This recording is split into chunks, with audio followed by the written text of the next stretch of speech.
Good morning students. हमने जो है आइसोमेरिज्म वाला टॉपिक स्टार्ट किया हुआ है। लास्ट लेक्चर में हमने आइसोमेरिज्म की टाइप पढ़ी थी, स्ट्रक्चरल आइसोमर, स्टीरियो आइसोमर, फिर स्ट्रक्चरल आइसोमर्स को भी आगे क्लासीफाई किया था फर्दर ग्रुप्स में। इसी तरीके से स्टीरियो आइसोमेरिज्म में भी दो टाइप थे, geometrical isomerism and optical isomerism. Geometrical isomerism कल डिस्कस कर लिया था, आज हम स्टार्ट करेंगे ऑप्टिकल आइसोमेरिज्म से।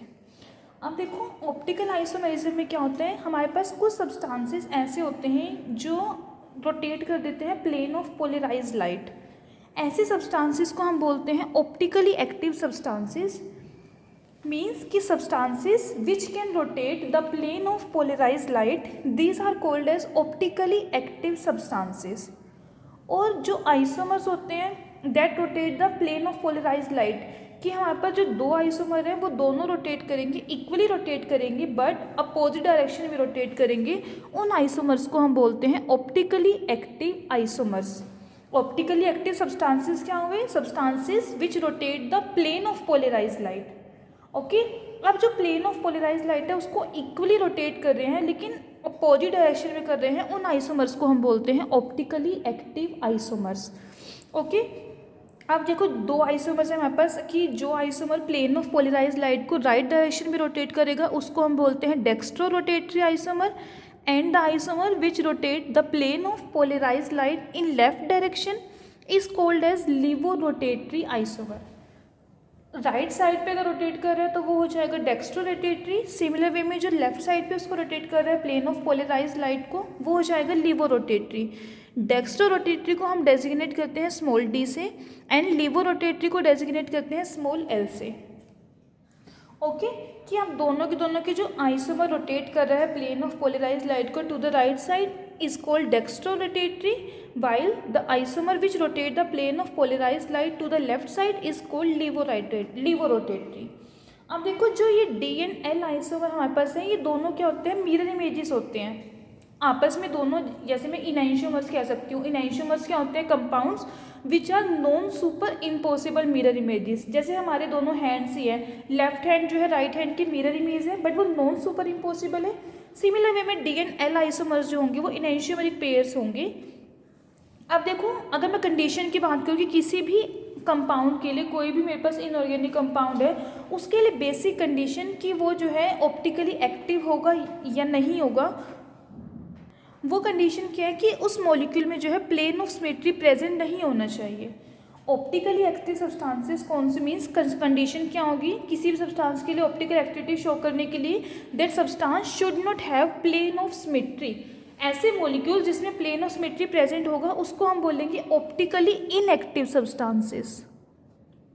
ऑप्टिकली इनएक्टिव सब्सटेंसेस कौन से होंगे? जहाँ पे प्लेन ऑफ सिमेट्री प्रेजेंट होगा। एंड ऑप्टिकली एक्टिव सब्सटेंसेस कौन से होंगे? जहाँ पे प्लेन ऑफ सिमेट्री प्रेजेंट नहीं होगा। तो जो सबसे असेंशियल बेसिक कंडीशन है किसी भी कॉम्प्लेक्स के लिए कि वो ऑप्टिकली एक्टिविटी शो करेगा, वो क्या है कि उस मॉलिक्यूल के अंदर प्लेन ऑफ सिमेट्री प्रेजेंट नहीं होना चाहिए। ओके, अब देखो जो ऑप्टिकल आइसोमर हमें मिल रहे हैं, डीएल आइसोमर जो है, ये आपस में जो है दोनों में सिर्फ डिफरेंस किस चीज़ का है कि रोटेशन का, कि ये हमारे पास राइट साइड में रोटेशन शो कर रहा है, लेफ्ट साइड में कर रहे हैं। कि इनकी जो फिजिकल एंड केमिकल प्रॉपर्टीज़ की मैं बात करूँ, they have identical physical and chemical properties. सिर्फ डिफरेंस किस चीज़ का है? डायरेक्शन का, कि किस डायरेक्शन में वो जो है प्लेन ऑफ पोलराइज्ड लाइट को रोटेट कर रहे हैं। और जो एक्सटेंट है रोटेशन की, किस एक्सटेंट का मीन्स है कि किस एंगल तक वो रोटेट करेंगे, वो भी क्या होगा? दोनों ही केसेस में क्या होगा? सेम होगा। कि बस फर्क किस चीज़ का होगा कि जो डेक्स्ट्रो आइसोमर है that rotate the plane towards right direction, and the levorotatory it rotate the plane towards left direction. Okay, अब देखो अगर किसी केस में, किसी सॉल्यूशन में अगर हमारे पास जो है इक्वल कंसंट्रेशन है दोनों ही आइसोमर्स की, कि डी आइसोमर और एल आइसोमर जो है दोनों ही इक्वल कंसंट्रेशन में प्रेजेंट है, तो उस केस में क्या होगा? दोनों में जो एक्सेंट है रोटेशन का वो तो सेम है, सिर्फ डिफरेंस किस चीज़ का? डायरेक्शन का। तो उस केस में क्या होगा कि दोनों की इक्वल कंसंट्रेशन होती है, तो जो रोटेशन है दोनों आइसोमर्स की वो आपस में क्या होगी? कैंसिल हो जाएगी। कि एक राइट साइड पे रोटेट कर रहा है, दूसरा लेफ्ट साइड पे रोटेट कर रहा है, तो ओवरऑल कि किसी उसके अंदर सॉल्यूशन के अंदर दोनों ही इक्वल कंसंट्रेशन में प्रेजेंट है, तो उस केस में क्या होगा? दोनों ही एक दूसरे की रोटेशन को क्या करेंगे? कैंसिल कर देंगे। और उस डीएल मिक्सचर को हम बोलते हैं रेसिमिक मिक्सचर। कि एक सॉल्यूशन में दोनों ही D isomer and L isomer दोनों की ही अगर इक्वल कंसंट्रेशन प्रेजेंट है तो उस केस में क्या होगा, एक आइसोमर की रोटेशन को दूसरा आइसोमर है वो कैंसिल कर देगा और इस मिक्सचर को हम बोलते हैं रेसिमिक मिक्सचर। अब यहाँ पे रोटेशन तो नहीं है, दोनों की रोटेशन जो है ओवरऑल जो है वो तो जीरो रोटेशन होगी, कैंसिल होगी, तो ये जो रेसिमिक मिक्सचर होगा ये क्या होगा, ऑप्टिकली इनएक्टिव होगा। ओके, रेसिमिक मिक्सचर क्लियर हुआ कि अगर हमारे पास सॉल्यूशन है जिसके अंदर इक्वल कंसंट्रेशन प्रेजेंट है दोनों ही आइसोमर्स की, उस केस में क्या होगा कि जो रोटेशन है बाय द दोनों की जो रोटेशन की मैं बात करूँ, दोनों एक दूसरे की रोटेशन को क्या करेंगे, कैंसिल कर देंगे, और वो जो डीएल मिक्सचर होगा उसको हम बोलेंगे रेसिमिक मिक्सचर। और ये जो मिक्सचर हमें मिल रहा है कि इस केस में क्या है, सॉल्यूशन में कोई भी रोटेशन नहीं हो रही है, does not rotate plane of polarised light, तो ये क्या होगा, it is optically inactive. Okay, ये हमारे पे कि ऑप्टिकली एक्टिव सब्सटेंसेस क्या होते हैं, फिर ऑप्टिकली एक्टिव आइसोमर्स क्या होंगे, बेसिक कंडीशंस उसके लिए क्या होगी, और आगे है रेसिमिक मिक्सचर्स। अब डिस्कस करते हैं optical isomerism. First of all in compounds having coordination number 4। Optical isomers भी हम यहाँ पे coordination number 4 and coordination number 6 दोनों की डिस्कस करेंगे। अब देखो, अगर मैं कोऑर्डिनेशन नंबर 4 की बात कर रही हूँ कि जो मेरे पास टेट्राहेड्रल कॉम्प्लेक्सेस होते हैं वो ऑप्टिकल आइसोमेरिज्म शो करते हैं, बिकॉज टेट्राहेड्रल केस होगी, इस केस में क्या है, कोई भी प्लेन ऑफ सिमेट्री प्रेजेंट नहीं होता है। और मैंने ऑप्टिकली एक्टिविटी शो करने की जो बेसिक कंडीशन बताई है वो यही ना, that molecule doesn't have a plane of symmetry. तो टेट्राहेड्रल के केस में कोई भी प्लेन ऑफ सिमेट्री प्रेजेंट नहीं होती, इसलिए जो टेट्राहेड्रल कॉम्प्लेक्सेस होते हैं they are expected to exhibit optical isomerism. But अगर मैं इनकी बात करूँ, इस केस में क्या है, हमारे पास अगर हम ऑप्टिकली एक्टिव कंपाउंड की बात करें टेट्राहेड्रल कॉम्प्लेक्स की, अगर चारों के चारों ग्रुप डिफरेंट लगे हुए हैं, like A B C D, 4 के 4 ग्रुप डिफरेंट है, तो इस केस में क्या है, इस ऑप्टिकली एक्टिव कंपाउंड को आइसोलेट करना पॉसिबल नहीं है। मैं क्या कहना चाह रही हूँ कि ये अगर मेरे पास कंपाउंड है टेट्राहेड्रल कॉम्प्लेक्स है जिसमें 4 के 4 ग्रुप्स डिफरेंट है, इस केस में क्या है, ऑप्टिकली एक्टिव कंपाउंड को आइसोलेट करना पॉसिबल नहीं है, बिकॉज ये जो कॉम्प्लेक्स होगा ये काफ़ी लेबाइल कॉम्प्लेक्स होगा, और इस केस में क्या है, हम इसको पॉसिबल नहीं है इसको आइसोलेट करना। लेबाइल का मतलब होता है रिप्लेसमेंट, के जो ग्रुप्स लगे हुए हैं इनमें इतनी ईजिली रिप्लेसमेंट हो जाती है कि हम इसमें डी फॉर्म कौन सी है, एल फॉर्म कौन सी है, उसको जो है आइसोलेट मीन्स सेपरेट नहीं कर सकते। ओके, और जो टेट्राहेड्रल कॉम्प्लेक्सेस हो जिसमें अनसिमेट्रिकल बाइडेंटेड लिगेंड्स हो, बाइडेंटेड लिगेंड्स मीन्स जहाँ पे 2 डोनर एटम्स प्रेजेंट हो, उस केस में क्या है, उसकी ऑप्टिकली एक्टिव फॉर्म को रिजोल्व करना जो है पॉसिबल होता है। अब जैसे मेरे पास ये कॉम्प्लेक्स है, ये कॉम्प्लेक्स बनाया है, इसका नेम क्या है, bis benzoyl acetonato beryllium 2 complex. Beryllium it is present in +2 oxidation state, और इसका ये जो है ये कॉम्प्लेक्स है, ऑप्टिकली एक्टिव फॉर्म में एग्जिस्ट करेगा।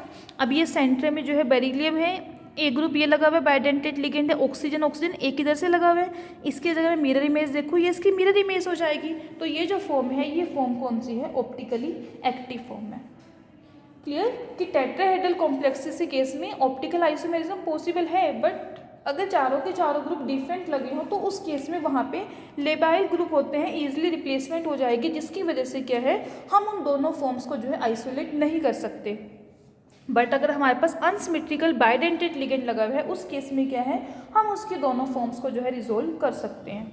और अगर मैं स्क्वायर प्लेनर कॉम्प्लेक्स की बात करूँ, स्क्वायर प्लेनर कॉम्प्लेक्सेस भी क्या होते हैं, ऑप्टिकली इनएक्टिव होते हैं, बिकॉज वहाँ पे क्या होता है, प्लेन ऑफ सिमेट्री प्रेजेंट होता है। ओके, अब ये तो था optical isomerism in compound having coordination number 4। अब आगे डिस्कस करते हैं optical isomerism in compounds having coordination number 6। किस 6 कोऑर्डिनेशन नंबर के केस में, अब देखो 6 कोऑर्डिनेशन नंबर में तो काफ़ी कॉम्प्लेक्सेस हैं जो ऑप्टिकली एक्टिव आइसोमर्स होते हैं। अब मैं सबसे पहले बात करती हूँ, मेरे पास जो कॉम्प्लेक्स है किस टाइप का है, MAA3। यहाँ पे जो AA है ये क्या है, सिमेट्रिकल है, सिमेट्रिकल बाइडेंटेड लिगेंड। ये ऑप्टिकल आइसोमेरिज्म की प्रोसेस जो है वो शो करेगा। फॉर एग्जांपल हमें किस लेके चल रहे हैं, COEN3, EN यहाँ पे क्या है, ethylene डाइअमीन, CH2 NH2 bidentate ligand है, इसमें 2 डोनर एटम्स प्रेजेंट है, नाइट्रोजन।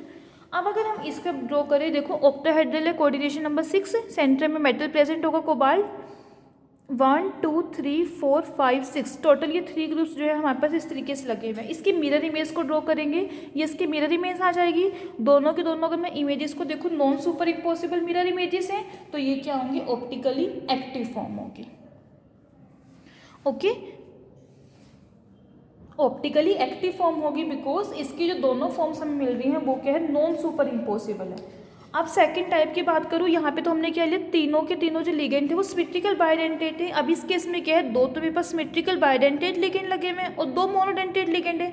या फिर ऐसे भी हो सकता है कि जो दोनों के दोनों मोनोडेंटेट लिगेंड लगे हों वो भी डिफरेंट हो, लाइक कोबाल्ट En2 की दो तो यही वाले ग्रुप लगे हुए हैं और दो यहाँ पे क्लोरीन लगे हुए हैं। अब देखो इसकी अगर हम बात करें फिर से, कोऑर्डिनेशन नंबर 6, टोटल 6 इसमें बॉन्ड्स होंगी। अगर क्लोरीन जो है दोनों सिस पोजीशन पे लगे हुए हैं, ये इसकी सिस फॉर्म है, इसकी मैं मिरर इमेज ड्रॉ करती हूँ, ये मेरे पास मिरर इमेज आ जाएगी। मिरर इमेज को देखिए, अगर हम दोनों के दोनों जो फॉर्म्स हैं ये non superimposable mirror images हैं, तो जो सिस फॉर्म है वो क्या होगी, इसकी ऑप्टिकली एक्टिव फॉर्म होगी। बट अगर हम यहीं पे इसके ट्रांसफॉर्म को डिस्कस करते हैं, सिस फॉर्म में क्या था कि दोनों क्लोरीन एडजेसेंट पोजीशन पे थे, ट्रांसफॉर्म में हम क्या करेंगे, इनको ट्रांस पोजीशन में मीन्स अपोजिट पोजीशन पे लगा देंगे दोनों ही क्लोरीन ग्रुप को। इसकी अगर हम मिरर इमेज अब ड्रॉ करें, ये देखो क्लोरीन यहाँ पे, ये वाला ग्रुप एस्टिस, ये वाला ग्रुप एस्टिस, तो ये जो दोनों के दोनों फॉर्म्स है ये क्या है, सुपर इम्पॉसिबल है। अगर मैं इसको इसके ऊपर रखूँ तो मेरे को एग्जैक्ट वही सेम चीज़ मिलेगी। तो ये दोनों क्या है, सुपर इम्पॉसिबल मिरर इमेजेस हैं, इसलिए जो ट्रांसफॉर्म है वो क्या होगी, ऑप्टिकली इनएक्टिव होगी।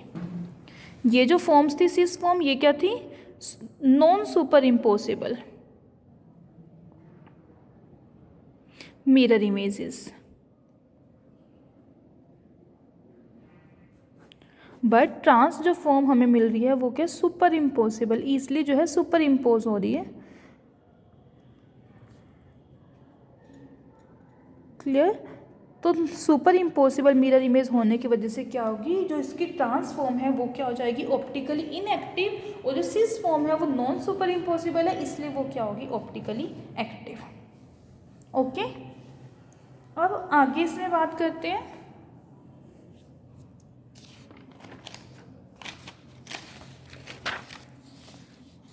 अब देखो नेक्स्ट टॉपिक आता है रिजोल्यूशन ऑफ रेसिमिक मिक्सचर।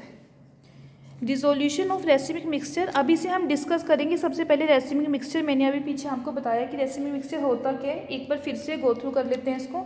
अब देखो हम ऑप्टिकल आइसोमेरिज्म की बात कर रहे हैं। ऑप्टिकल आइसोमर के केस में क्या है कि हमारे पास जो दो पेयर होते हैं मॉलिक्यूल के, वो क्या होते हैं, non superimposable mirror images होते हैं। उन्हें कहते हैं ना ऑप्टिकल एक्टिव फॉर्म की, जो दोनों के दोनों फॉर्म्स में मिल रही है, that they are non superimposable mirror image. अब जो आइसोमर्स होते हैं, ऐसे आइसोमर्स, इनकी प्रॉपर्टी होती है कायरलिटी। बेसिकली दोनों के दोनों जो आइसोमर पेयर है मेरे पास, इनैंशियोमर्स भी बोल सकते हैं हम इनको, इनमें डिफरेंस किस चीज़ का है, रोटेशन का, कि जो डेक्स्ट्रो वाला है वो रोटेट कर रहा है प्लेन ऑफ पोलराइज्ड लाइट को टुवर्ड्स राइट डायरेक्शन, एंड जो लीवर रोटेटरी है it rotate towards left direction. तो अगर मैं इन दोनों के इक्विमोलर मिक्सचर की बात कर रही हूँ कि अगर हमारे पास डीएल आइसोमर का इक्विमोलर मिक्सचर है, तो वो क्या है, हमें नेट जीरो रोटेशन देता है, और इसको हम बोलते हैं racemic mixture.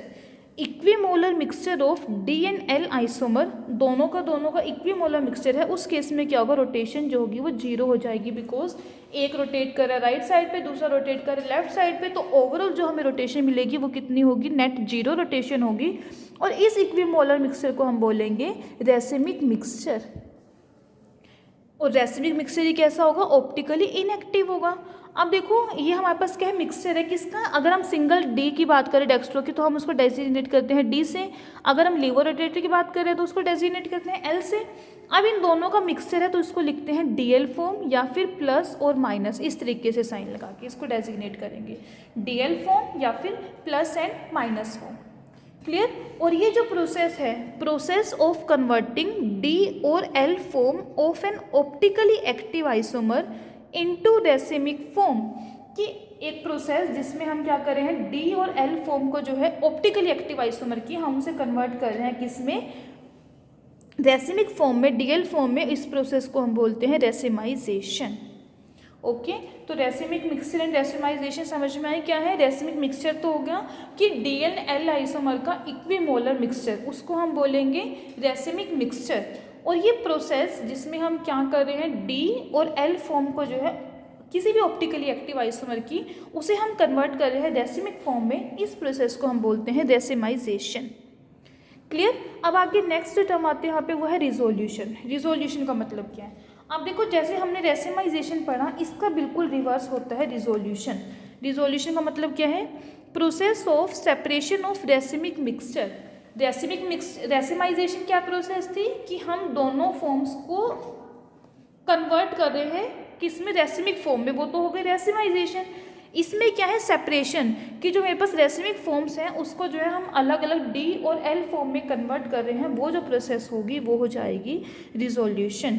Means the process of separation of racemic mixture into D और एल फॉर्म। कि ये प्रोसेस कैसा है कि जिसमें हम क्या करेंगे? रेसिमिक मिक्सचर को डी और एल फॉर्म में जो है कन्वर्ट कर देंगे, वो हो जाएगी प्रोसेस, उसको हम बोल देंगे रिजोल्यूशन। दोनों में बेसिक डिफरेंस क्लियर हुआ। एक वर्ड है रेसिमाइजेशन और एक वर्ड है रिजोल्यूशन। रेसिमाइजेशन में क्या है कि दोनों फॉर्म को कंबाइन करके मिक्सचर में लेके आ रहे हैं, वो हो गई रेसिमाइजेशन। और रिजोल्यूशन में क्या है कि जो मेरे पास कंबाइंड फॉर्म है उसको दोबारा से आइसोलेट सेपरेट कर रहे हैं डी और एल फॉर्म में, वो हो जाएगा रिजोल्यूशन। ओके। अब देखो, जो हम ये ऑप्टिकली एक्टिव कंपाउंड को की लेबोरेटरी में सिंथेसाइज करते हैं, तो इस केस में क्या होता है? मोस्ट ऑफ द केसेस में हमें जो मिक्सचर मिलता है वो रेसिमिक मिक्सचर मिलता है। और रेसिमिक मिक्सचर होने की वजह से वो क्या होगा? ऑप्टिकली इनएक्टिव होगा। क्यों? क्योंकि हमारे पास इक्वल चांसेस है दोनों के ही डी और एल आइसोमर के। अभी हमने पढ़ा इक्वल चांसेस है, इसलिए जो हमें रेसिमिक मिक्सचर मिलता है। अब जो हम की लेबोरेटरी में फिजिकल सेपरेशन मेथड यूज़ करते हैं, उससे जो है रिजोल्यूशन को करना पॉसिबल नहीं है। मीन्स कि लेबोरेटरी में जो है हम फिजिकल सेपरेशन मेथड यूज़ करके रिजोल्यूशन प्रोसेस को नहीं कर सकते, रेसिमिक मिक्सचर को डी एंड एल फॉर्म में कन्वर्ट नहीं कर सकते। इसके लिए जो है हमें कुछ एक टेक्निक्स, डिफरेंट टेक्निक्स यूज़ करनी पड़ेगी। उसका भी क्या रीज़न है कि दोनों की डी और एल फॉर्म जो है दोनों में ही सिर्फ डिफरेंस किस चीज़ का है? रोटेशन का डिफरेंस है। अदरवाइज दोनों की फिजिकल प्रॉपर्टीज़ की बात करें या फिर केमिकल प्रॉपर्टीज़ की बात करें, दोनों की ही सेम प्रॉपर्टीज़ है, जिसकी वजह से इनको जो सेपरेट करना है वो एक सिंपल फिजिकल मेथड्स के थ्रू पॉसिबल नहीं है। तो हम डिफरेंट टेक्निक्स यूज़ करेंगे जिससे हम क्या कर सकें? रेसिमिक मिक्सचर को जो है डी और एल आइसोमर में जो है कन्वर्ट कर सके।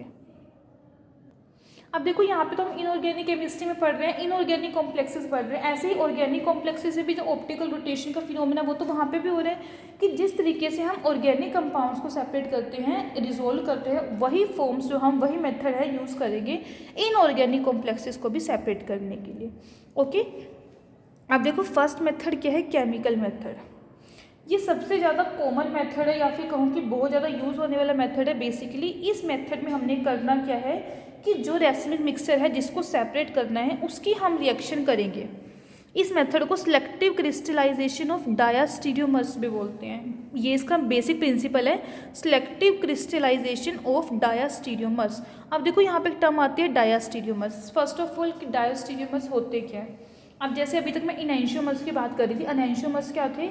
मिरर इमेजेस होते हैं बट नॉन सुपर इम्पोसिबल, कि हम उन दोनों को जो है एक दूसरे के ऊपर सुपर इम्पोज नहीं कर सकते। वो जो दो पेयर है उसको हम बोलते हैं इनैंशियोमर्स। बट जो डायास्टीरियोमर्स होते हैं, ये जो डायास्टीरियोमर्स होते हैं ये मिरर इमेजेस नहीं होते, ना तो इनैंशियोमर होंगे और ना ही ये मिरर इमेजेस होंगे। उन दो पेयर्स को that they are not mirror images of each other, उस पेयर को हम बोलते हैं डायास्टीरियोमर्स।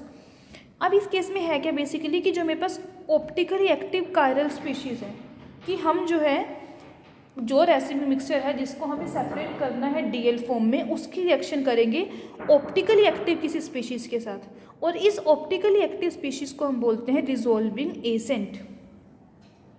ओके, कि यहाँ पे हम क्या करें इस प्रोसेस में? रेसिमिक मिक्सचर की रिएक्शन करेंगे किसी ऑप्टिकली एक्टिव कायरल स्पीशीज़ के साथ, and that optically active chiral species known है रिजोल्विंग एजेंट। रिजोल्विंग एजेंट का मीन्स कि जिसको हम यूज़ कर रहे हैं किसी भी रेसिमिक मिक्सचर को रिजोल्व करने के लिए। ठीक है, रेसिमिक मिक्सचर उसकी रिएक्शन करेंगे रिजोल्विंग एजेंट के साथ, और जब हम इसकी रिएक्शन करेंगे रिजोल्विंग एजेंट के साथ तो हमें जो है मिक्सचर मिलेगा किसका? डायास्टीरियोमर्स का। और जो डायास्टीरियोमर्स होते हैं they are optically active. Optically active isomers होंगे, ना तो इनैंशियोमर्स होते हैं ना ही मिरर इमेजेस होंगे। अब देखो, जो हमें डायास्टीरियोमर्स सोल्ट्स मिलेंगे उसमें क्या डायास्टीरियोमर जो मिल रहे हैं उसमें क्या होगा? डिफरेंस होगा फिजिकल प्रॉपर्टीज़ का भी। फिजिकल प्रॉपर्टीज़ की बात करूँ, लाइक मेल्टिंग पॉइंट है, बॉइलिंग पॉइंट है, सोल्यूबिलिटी है, और फिर इस वजह से हम इनको क्या है, जैसे मेरे पास मेथड्स होते हैं जो लेबोरेटरी में यूज होते हैं, like fractional crystallisation, precipitation, extraction हुआ, या फिर क्रोमेटोग्राफिक मेथड हुए, उनकी हेल्प से जो है हम इनको सेपरेट कर सकते हैं। दोनों में डिफरेंस क्या है, स्टार्टिंग में जो हमारे पास रेसिमिक मिक्सचर था वो क्या थे, इनहेंशियोमेरिक पेयर थे, इनहेंशियोमेरिक पेयर थे, और इनकी जो फिजिकल एंड केमिकल प्रॉपर्टीज जो थी वो आइडेंटिकल थी, जिसकी वजह से हम इनको सेपरेट नहीं कर पा रहे थे। बट रिजोल्विंग एजेंट के साथ रिएक्शन करने से हमें क्या मिल रही है, डायास्टीरियोमर्स मिल रहे हैं। डायास्टीरियोमर्स की जो फिजिकल प्रॉपर्टीज होती है, chemical properties, they are not identical, और जिसकी वजह से क्या हम उनको जो है फिजिकल मेथड्स के थ्रू, लाइक फ्रैक्शनल क्रिस्टलाइजेशन है, प्रेसिपिटेशन है, क्रोमेटोग्राफिक मेथड्स हैं, उनके थ्रू जो है हम इनको सेपरेट कर सकते हैं। ओके अब इस वाले मेथड में जो केमिकल मेथड हम यूज़ करें, बेसिकली इसमें है क्या कि जो मेरे पास कैटायनिक कॉम्प्लेक्सेस है, रेसिमिक मिक्सचर है, दो पार्ट है, कैटायनिक एंड एनायनिक। जो कैटायनिक कॉम्प्लेक्स है उसको हम डिसोल्व करेंगे डिसोल्विंग एजेंट की एनायनिक फॉर्म के साथ। Means cationic complexes are dissolve by anionically optically active dissolving agent. ऐसे ही सेकेंड वे में अगर हमारे पास जो रेसिमिक मिक्सचर है उसकी एनायनिक कॉम्प्लेक्स है, तो हम रिजोल्विंग एजेंट की कौन सी यूज़ करेंगे form, cationic optically active form use करेंगे। ठीक है, कि बेसिकली हमारे पास सोल्ट फॉर्मेशन हो रही है, इसका हम कैटायनिक पार्ट ले रहे हैं तो इसका एनायनिक पार्ट लेंगे। सिमिलर वे में अगर इसका एनायनिक पार्ट ले रहे हैं तो रिजोल्विंग एजेंट का कौन सा पार्ट लेंगे, कैटायनिक पार्ट लेंगे। ओके तो इस वे में जो है हम, अगर हमारे पास आयनिक कॉम्प्लेक्सेस हैं, उनको जो है केमिकल मेथड की हेल्प से जो है सेपरेट कर सकते हैं, रिजोल्व कर सकते हैं। बट इस मेथड की नेगेटिव पॉइंट ये है कि अगर हमारे पास जो है नॉन आयनिक कॉम्प्लेक्सेस होते हैं, या फिर मैं कहूँ सेकेंड वे में न्यूट्रल कॉम्प्लेक्सेस हैं, उनको जो रिजोल्व करना इस मेथड के थ्रू डिफ़िकल्ट है। बिकॉज उस केस में क्या होगा, वो सोल्ट फॉर्मेशन नहीं करेंगे। इस केस में तो हो जाएगा ना कि इसका एनायनिक पार्ट है, इसका कैटायनिक पार्ट है, सोल्ट की फॉर्मेशन हो जाएगी। बट अगर हमारे पास न्यूट्रल कॉम्प्लेक्स है, न्यूट्रल कॉम्प्लेक्स के केस में एनायनिक एंड कैटायनिक पार्ट ना होने से उस केस में क्या होगा, सोल्ट नहीं बनेगा। ओके तो इस वे में जो है हम इस मेथड के थ्रू, केमिकल मेथड के थ्रू आयनिक कॉम्प्लेक्सेस को तो आइसोलेट कर सकते हैं, बट जो न्यूट्रल कॉम्प्लेक्सेस है उनको जो है आइसोलेट नहीं कर सकते। अब आगे आता है सेकेंड मेथड। सेकेंड मेथड क्या है, selective adsorption on optically active adsorbent. Optically active की एड्सॉर्बेंट क्या होता है, एक सरफेस जिसके ऊपर कोई भी हमारे पास कॉम्प्लेक्स है वो एड्सॉर्ब हो जाए। तो यहाँ पे हम जो एड्सॉर्बेंट यूज़ करेंगे वो ऑप्टिकली एक्टिव होना चाहिए। ऑप्टिकली एक्टिव एड्सॉर्बेंट कौन कौन से होते हैं, लाइक क्वार्ट्ज है, स्टार्च है, या फिर लैक्टोज है। ठीक है, तो इस मेथड में हम क्या करेंगे कि जो मेरे पास रेसिमिक मिक्सचर अवेलेबल है जिसकी हमें रिजोल्यूशन करनी है, उसकी हम प्रेफरेंशियल एड्सॉर्प्शन कराएंगे किसी भी ऑप्टिकली एक्टिव सॉलिड पे। इन तीनों में से कोई भी यूज़ कर सकते हैं, तीनों के तीनों जो सॉलिड्स लिखे हुए हैं ये तीनों ही ऑप्टिकली एक्टिव हैं। ओके कि इस मेथड में क्या हो रहा है कि हम रिजोल्यूशन करा रहे हैं रेसिमिक मिक्सचर की किसके साथ, एड्सॉर्प्शन के साथ, एड्सॉर्प्शन प्रोसेस के साथ, किसके साथ, ऑप्टिकली एक्टिव एड्सॉर्बेंट के साथ। ओके बट इस मेथड की अगर मैं बात करूँ, यहाँ पे जो है हमें ऑप्टिकली प्योर आइसोमर नहीं मिलता। यहाँ पे जो हमें आइसोमर मिलेगा उसमें क्या होगा, पार्शियल रिजोल्यूशन होगी। पार्शियल रिजोल्यूशन का मीन्स कि वो कम्प्लीटली आइसोलेट नहीं होगा। अगर मैं प्योर आइसोमर की बात करी वो तो क्या होगा कि 100% आइसोलेट है, बट इस केस में क्या है 100% रिजोल्यूशन नहीं होगी, सिर्फ पार्शियल रिजोल्यूशन होगी। ओके इस टेक्निक के थ्रू जो फर्स्ट कंपाउंड कॉम्प्लेक्स है जिसको रिजोल्व किया था वो है ये कोबाल्ट DMZ2NH3Cl। कि इस केस में हमने क्या करा, ये जो कंपाउंड है इसका सैचुरेटेड सॉल्यूशन लिया और उसकी जो है रिएक्शन की, उसे सेलेक्टिवली एब्जॉर्ब कराया किसके ऊपर, क्वार्ट्ज के ऊपर। और ऑप्टिकली एक्टिव है तो इसकी कौन सी फॉर्म यूज़ करी, लिवो रोटेटरी, एल फॉर्म जो हम यूज़ करेंगे इसकी सॉलिड को सेपरेट करने के लिए। ठीक है, बाकी इस मेथड की बात करूँ मॉलिकुलर स्पीशीज़ पे, जैसे कि ये वाला मेथड था ये आयनिक कॉम्प्लेक्सेस के लिए अवेलेबल था, नॉन आयनिक के लिए ये नहीं था सुटेबल। तो ये जो मेथड है इस मेथड को जो हम मॉलिकुलर स्पीशीज़ पे, मीन्स के नॉन आयनिक कॉम्प्लेक्सेस पे जो है अप्लाई कर सकते हैं। ओके अब देखो जैसे मेरे पास रेसिमिक मिक्सचर है कि जहाँ पे जो रेसिमाइज हो रहा है बहुत प्रोसीडली हो रहा है सॉल्यूशन में, तो वहाँ पे क्या है डायस्टीरियोमर्स के थ्रू सेपरेशन करना डिफ़िकल्ट है। तो वहाँ पे जो है हम ये वाला सेलेक्टिव एब्जॉर्प्शन वाला मेथड जो है वो यूज़ कर सकते हैं। मेन जो हम यूज़ करते हैं वो दो ये मेथड है, एक हो गया केमिकल मेथड फॉर वो ionic complexes and selective absorption method for non ionic complexes. बाकी आगे 3 मेथड्स हैं। थर्ड मेथड है selective extraction using optically active solvents. ये जो टेक्निक है ये सेलेक्टिव एड्सॉर्प्शन के जैसे ही सिमिलर टेक्निक है, बस इस मेथड में क्या बेसिक डिफरेंस है कि यहाँ पे जो है हम एक सॉल्वेंट यूज़ करेंगे और सॉल्वेंट भी किसका होगा, 2 इमिसिबल लिक्विड्स का, कि सॉल्वेंट जो हम सॉल्वेंट सिस्टम यूज़ कर रहे हैं that contain 2 immiscible liquid faces, वो हम यूज़ करेंगे। इमिसिबल लिक्विड्स मीन्स जो आपस में जो है मिक्स ना हो, उनको बोलते हैं इमिसिबल लिक्विड्स।